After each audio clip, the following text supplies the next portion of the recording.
Yo, before we jump into today's weekly gacha recap, if you all didn't know, Bilibili actually just confirmed that they are launching internationally, globally, all around the world.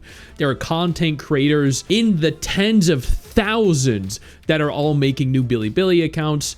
I have one right here. I'll include a link to it in the description, the pinned comment. If you want to come over, you want to follow us there, I'm going to be posting videos on the Bilibili as well. It's additional exposure for creators across multiple different platforms and it only benefits everyone. Now, we have a lot to talk about today, so let's just go ahead and jump right in.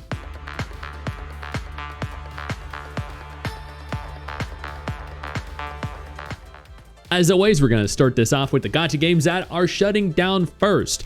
After ceasing development in April, Korean RPG CounterSide is now shutting down officially on August 26th. It's actually kind of sad because CounterSide was a very fun game. I loved it. It was a foundational piece, I think, of this channel when I first launched it. HoYo's BSide is officially ending service just 1 month after early access launch. This is their AI companion, if I recall. I can't even load the website right now, but I guess it just didn't really do very well. From what I heard, people were expecting it to be like a full-on companion, and it wasn't.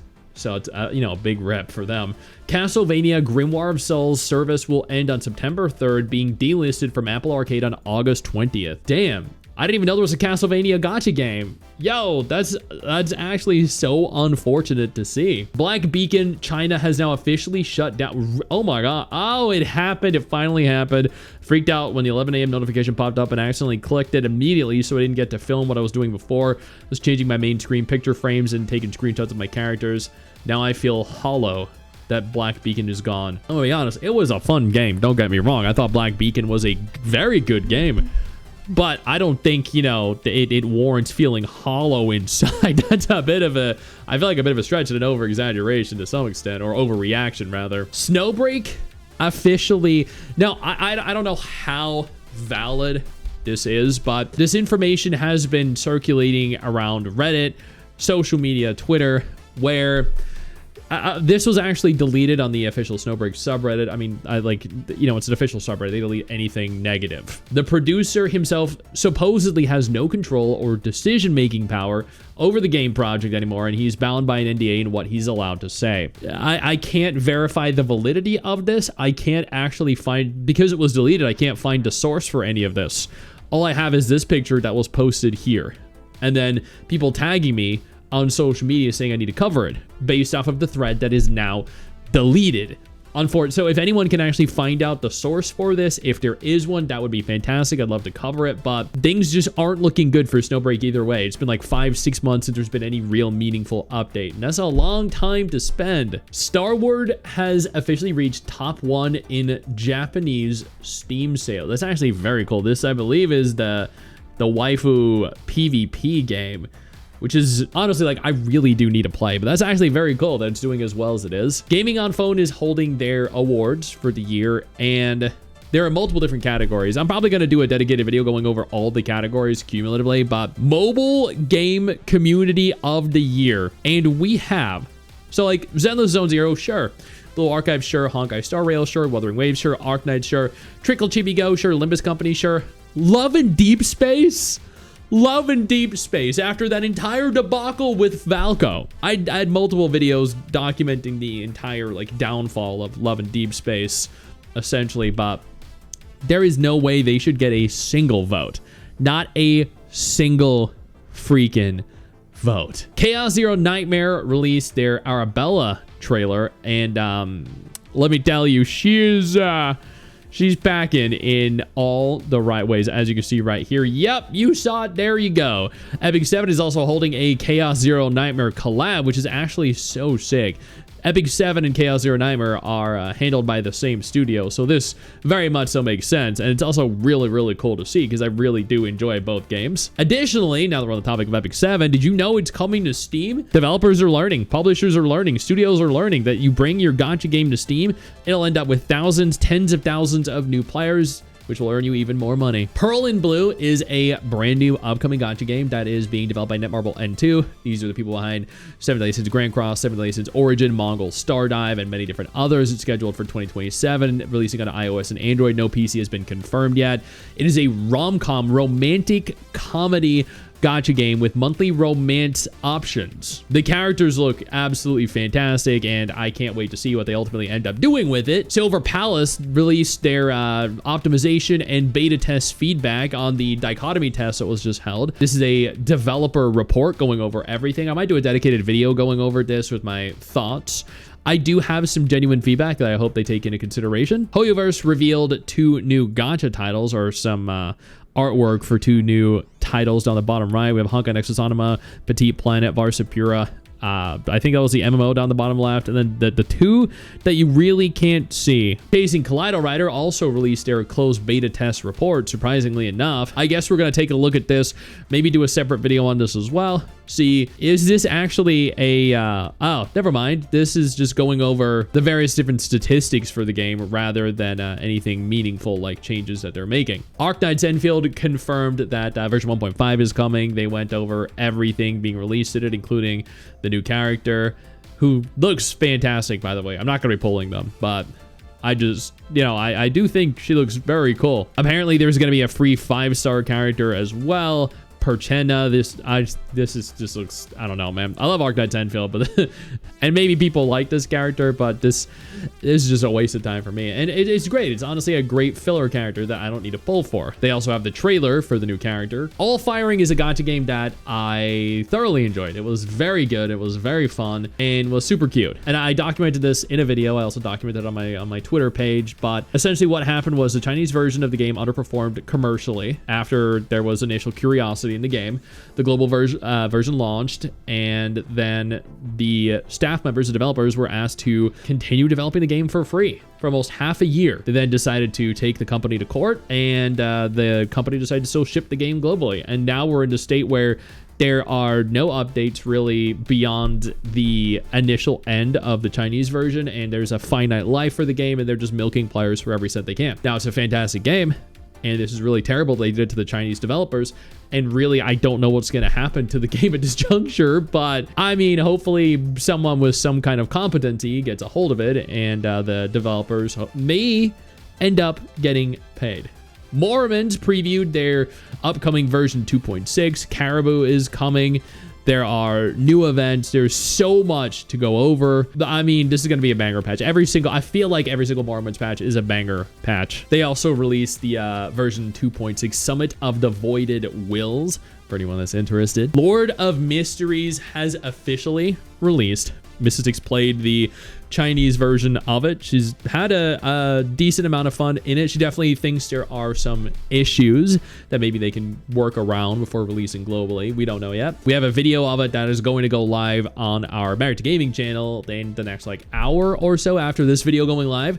We'd love to have you guys go on over and check that out if you're interested in the game. It really is a very beautiful game. StarToU, I don't know what that stands for, but released a MacGuffin Group trailer. Then they announced that the game name is actually StarToU. It is idle a touch away. This is just I don't know. My brain is struggling to understand what this says. StarToU idle a touch away. Pre-registration is currently open. I'm guessing this is a husbando game then. And it okay. Yep, so this is definitely going to appeal to some people. A friend of mine, Ufi, she'll probably love this game. Yo, I don't mean to interrupt the video, but I need to take a moment here to thank all my incredible patrons over on Patreon whose support continues to allow for me to do regular videos like this every single day on this channel. Thank y'all so much, including our YouTube channel members. You guys mean the world to me. So do you guys as viewers as well. Now, without further ado, let's continue. Ananta is going to be going to Gamescom. Mrs. Sticks and I are going to Gamescom. We're going to be previewing a lot of games there. Gacha games, MMOs, just normal single player games, co-op games. It's going to be a lot of fun. We have some some very interesting games to check. Some very interesting games that you've never heard of that were sponsored to actually take a look at and to showcase for all of you. It's going to be awesome to see you guys there and to provide you all with footage of games that you wouldn't be able to get otherwise. Strike World has undergone significant overhaul, retirement of existing heroes and items, and has provided compensation. I don't know what Strike World is, but you know what? It's always good to see a game admit that they're not good and then attempt to remedy it by getting better. ShiftUp has been in some drama recently. I don't even know what to think of this one. Essentially what happened was this guy had DEI in his, I think it was his LinkedIn profile, and then he removed it after joining ShiftUp. People are saying that that's going to make ShiftUp, you know, essentially a DEI studio. I don't know. I'm of the opinion that you shouldn't judge something too harshly before anything is done. You should judge a person by their actions rather than something they had in their profile. I mean, like, I'm gonna be honest, I have masturbator, king of degenerates. Like, I'm not a masturbator, okay? Like, do I bait? Yeah. Am I a master at it? Not particularly. Am I the king of degenerates? That's probably true. And then you look, I'm in the beauty, cosmetic, and personal care. Like, come on. I don't know the legitimacy of the inclusion of DEI. He might be. He might be, you know, pushing ShiftUp to completely change the kind of game or the kind of games that they develop, or, you know, the kind of fan service that they offer. 100%. I am on board for immediate removal of him if he tries to alter the trajectory of the game in any way. But at the same time, I also think, you know what, maybe we should wait and see what happens. And only if something happens should we start lashing out. If we lash out before anything happens, before anything is done just preemptively, just based off of a single line of text in someone's profile, then we're going to be not only limiting ourselves, the games that we're actively playing or supporting, but we're also going to be kind of narrow-minded and closed-minded. That's not, I think, a good mental state to be in. That's what causes tribalism. That's what causes people to lash out and attack games and studios. He might ultimately have no effect whatsoever. He might not be, you know, at all supportive of DEI. That might have been due to a job that he was a part of. I don't know. Maybe more information has come to light. I'm just unaware. I'm just not of the opinion that we should attack people unwarranted. That's it. I just want to play games that I enjoy and have fun in them without them being censored or without them, you know, being taken in a direction that they weren't originally going to be taken in. And then it looks like the top comment is, you don't know what DEI is. It's very painful. Stop stirring up unnecessary drama. A Korean studio in Seoul hired someone to do communications globally for their global audience. Truly the end of gaming as we know it. So I think a lot of people actually do agree. And that's why it has 0 upvotes, but I just wanted to make my stance personally public knowledge because I think that's important to do. Astrae Oratio closed beta test registration is now open. This is a game I'm really looking forward to. This is the 3rd week without updates on Action Taimanin because of Apple. Important Apple review status update. Regarding the app review submitted on the 12th of August, we've been rejected again for failing to meet Apple's guideline. I mean, I'm gonna be honest. I know why Apple continues to reject you. You're a huge Gooner game, but I love it for that. So it's a shame to see. NTE developers forgot to remove AI watermark from their latest version 1.3, sparking heated debate in China about how cheap HOTA is with the production of the game. They used a free version. LOL. It is promoting hate based on identity. I don't know about that one. This has been spread all across social media. I mean, this is so stupid. Like, bro, HOTA, like, at least try to hide it, you know? Like, come on. If you're gonna use it, just remove the goddamn logo. Just, you know, quality check your stuff before you release it, okay? I think this is largely overblown. They're known to use AI. They're going to continue using AI for things. If you don't support it, don't play it. If you do support it, play it. It's whatever. More gacha games are using AI today than they were 6 months ago. More gacha games at the beginning of next year are going to be using AI than are present right now on August 22nd, 2026. You either learn to accept that most gacha games are going to have AI in some capacity, or you just stop playing them. Now, before this is taken out of context, I will immediately state I do not support generative AI, but at the same time, am I not going to play games that use it? No, because at the end of the day, there's really nothing I can do about it. Then in better news, Neverness to Everness has already generated nearly $300 million in cumulative global gross revenue since April 2026 when it launched worldwide.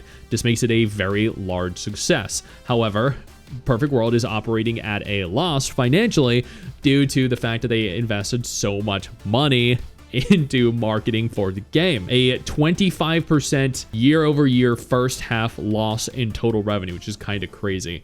But NTE itself is performing very well. The game performed well. Global billings already at nearly $300 million. Overseas revenue surged 178%, which is kind of crazy. They do plan on making actual profit back after the third quarter onwards, which means up until this point, they haven't actually really made a profit yet. But I mean, you know, we're getting close to it. Zenless Zone Zero Sigrid character teaser, My Little Sigrid. I saw some of this over my Twitter feed.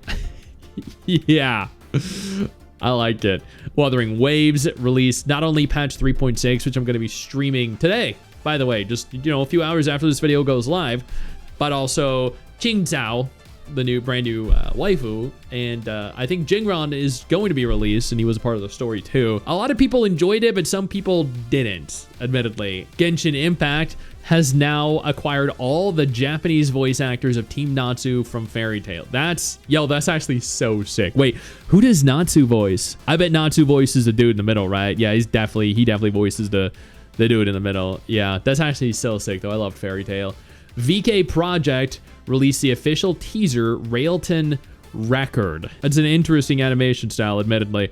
Musume players have revolted against horrible localization that completely changes the characters. So I went over this myself, and I stated this got what 1,100 likes. That please just don't sacrifice your own culture to appease a group of people that A, don't understand it, B, don't consume it, and C, don't care about it. Its localization is atrocious and a disservice to your game. That's it. That's my general thoughts, and I think that they should just make sure to prioritize maintaining their culture and not destroying it to appease Westerners. And then finally, I played the new MAJO game, and it was a huge degen gacha game. But admittedly, weirdly enough, even though everything is made through AI, the characters, the artwork, the animations, the story, like the entire thing is made by AI. But apparently they can copyright strike you. Apparently they can copyright claim you. They can take down your video, or at the very least, they can prevent you from making revenue from it because AI has copyright rights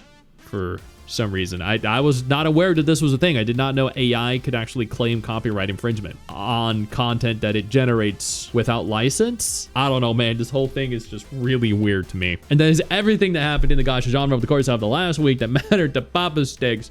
I will see all of you at Gamescom. I know you think that you just hit the end of the video, and technically, yeah, you have. And I know your first reaction is to close out of it at this juncture, but don't. No, instead, I urge you to take a moment here and click one of the videos on screen that are coming up in just a moment so you remain up to date with everything going on in the gacha genre. Trust me, you are not going to regret doing so. Stay flaccid.